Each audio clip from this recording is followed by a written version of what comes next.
Hey there, Dr. Mark here. Here's the most important lesson I've learned about weight loss after coaching 2,000 plus clients over the last 10 years. You can be the most experienced nutrition coach with the best certifications and the best marketing, sales, and business skills, and even the most cutting edge, up-to-date scientific approach to nutrition. But if you can't get your clients out of their own way, they're not gonna get results, especially not in the long term. One of the most important skills you can cultivate in your clients is their mindset, which is why today I'm gonna present some mindset shifts that are going to allow your clients to lose weight faster than ever before. And today we have a special guest to help me out. Dr. Mark Method graduate and now Dr. Mark Method instructor, Coach Meredith Bauman. Meredith is a coaching wizard and she's dove into the research around psychology and mindset, and she's applied it to her nutrition coaching for some insane and repeatable client transformations. Her secret is helping her clients get out of their own way, and today she's going to share 7 mindset shifts to help them get there. Hey there, it's Coach Mare. The first thing your client's going to need to work on is a growth mindset.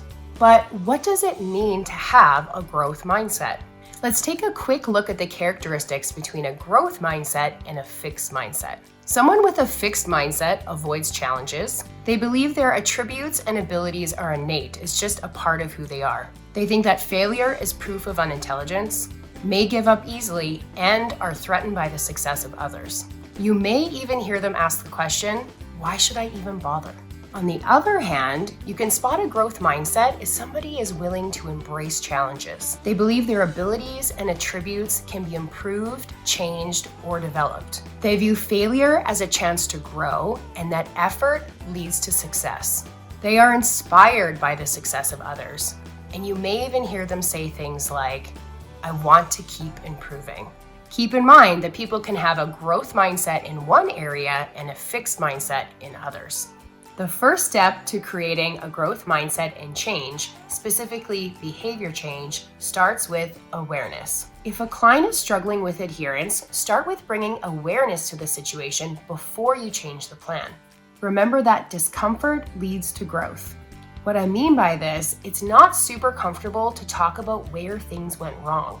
But instead of just telling your clients to move on and have a clean slate, pick apart the situation because you know it will happen again. And when it does, you'll have a plan in place to recognize the pattern. Recognizing patterns is part of the awareness around behaviors.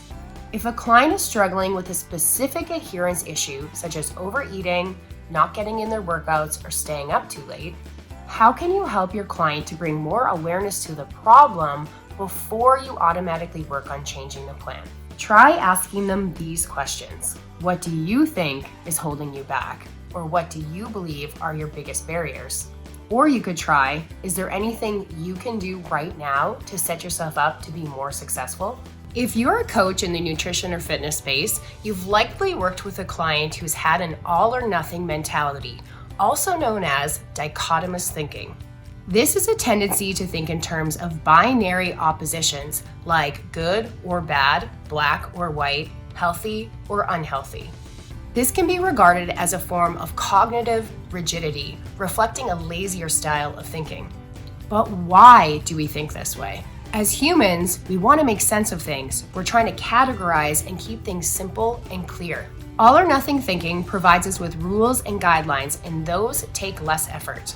Believing something needs to be 100% or it's not worth it, only certain foods help with fat loss, or an effective workout means you have to be super sore the next day, are all examples of all or nothing thinking and a fixed mindset. For my strategy number 2, try this: reframe and rationalize. For example, a client tells you they were bad for eating cake in the staff room at work this week. Ask them, would you feel just as bad if it was cake that you ate on your birthday? Help clients feel in control of their decisions and choices and the meaning assigned to things. Why does it have to be good or bad, right or wrong? Why can't it just be a choice? Help your client find neutrality. The third strategy I'm going to share with you is helping your client to identify fixed language. In your weekly check-ins or conversations with them, look for the use of terms such as always, never, I can't, or I'm just not that kind of person. Bring awareness to the use of the language. Do they even realize they're using fixed language? Ask them how they could start to talk to themselves differently or about the situation. And educate, because the more you encourage growth, the harder it will be for them to think in an all or nothing way. Tip number 4, let's talk about the perfectionist client. These are the clients that are super hard on themselves. You're going to need to remind them that they're human and that they need to give themselves some grace. Help your client to set realistic expectations for themselves and remind them that you don't expect them to be perfect either. Slipping up, setbacks, and making mistakes is all part of the process of change. Make sure to ask them, what did you learn from this situation or experience? And how can you apply that moving forward? We cannot let perfect be the enemy of good. Behavior change that leads to fat loss is about making progress, not perfection. Strategy number 5. We know that being planned and prepared is a key component to success. This is a great time to try implementation intentions, also known as if-then planning.